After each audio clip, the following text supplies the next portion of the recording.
नमस्कार, PS news पर आप सभी लोगों का स्वागत है। मध्य प्रदेश में भारतीय जनता पार्टी के कई नेताओं के पुत्र और पुत्रियां इस बार उम्मीद लगाए बैठे हुए थे कि विधानसभा या लोकसभा के चुनाव में उनको टिकट मिलेगा, लेकिन प्रधानमंत्री नरेंद्र मोदी और भाजपा के सख्त रुख के कारण इनको टिकट नहीं मिल पाया और अगले 5 साल तक अब कोई सामान्य परिस्थिति में उम्मीद भी नहीं दिखाई देती है। बड़े नेताओं के बेटे बेटियों की चर्चाएं इस दौर में थी। पीएम नरेंद्र मोदी के सख्त रुख के चलते विधानसभा से लेकर लोकसभा का चुनाव तक में नेता पुत्रों को टिकट नहीं मिल पाया, बल्कि विधायक बेटे आकाश को टिकट काटने पर राष्ट्रीय महासचिव कैलाश विजयवर्गीय को चुनाव लड़ना पड़ा था विधानसभा का। इस समय कैलाश विजयवर्गीय मध्य प्रदेश सरकार में मंत्री हैं। पूर्व मुख्यमंत्री शिवराज सिंह चौहान के बेटे भी इस लिस्ट में शामिल थे। विधानसभा अध्यक्ष नरेंद्र सिंह तोमर, पूर्व मंत्री गोपाल भार्गव, जयंत मलैया, गौरीशंकर बिसेन और पूर्व प्रदेश अध्यक्ष प्रभात झा जैसे नेताओं के पुत्र पुत्रियां पहले राजनीति में जमकर सक्रिय थे, लेकिन अब कहीं दिखाई नहीं दे रहे हैं। पूर्व मुख्यमंत्री शिवराज सिंह चौहान के बेटे कार्तिकेय सिंह वर्ष 2018 के विधानसभा चुनाव से पहले सक्रिय थे। इन लोकसभा चुनाव में उन्होंने विदिशा में जनसभाएं भी की। शिवराज सिंह चौहान ने यहां से चुनाव लड़ा है इस बार विदिशा लोकसभा सीट से। कार्तिकेय सिंह चुनाव सभा भी की, यद्यपि एक सवाल के जवाब में उन्होंने कहा था जब जनता की इच्छा होगी जब टिकट की दावेदारी करेंगे।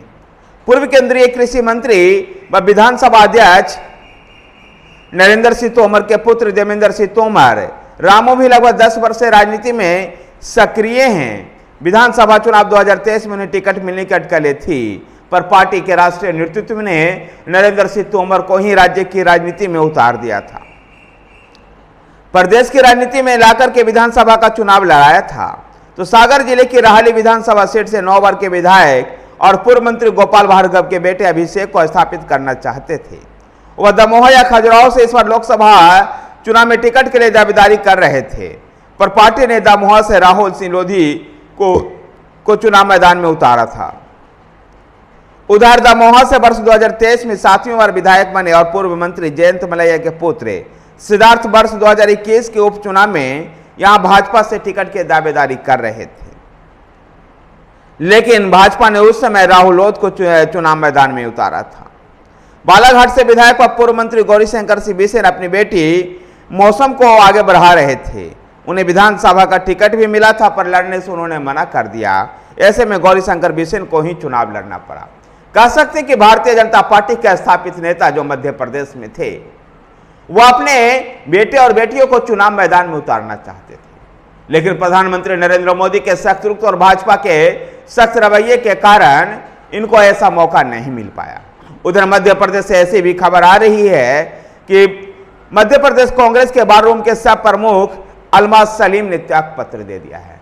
अलमाज सलीम ने आरोप लगाया है कि कांग्रेस पार्टी युवा, महिला और अल्पसंख्यकों को वोट बैंक के रूप में केवल इस्तेमाल करती है, वास्तविक अर्थों में उनके कल्याण के लिए कुछ नहीं करती है। उधर कांग्रेस के फायर ब्रांड नेता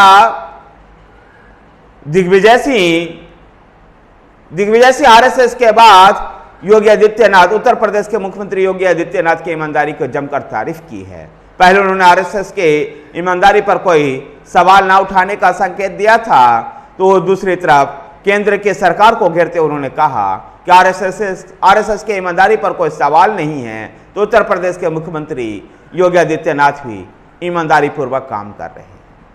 धन्यवाद साथियों, वीडियो को लाइक कीजिए, शेयर कीजिए, हमारे साथ बने रहने के लिए हमारे चैनल पीएस न्यूज को सब्सक्राइब कीजिए। धन्यवाद।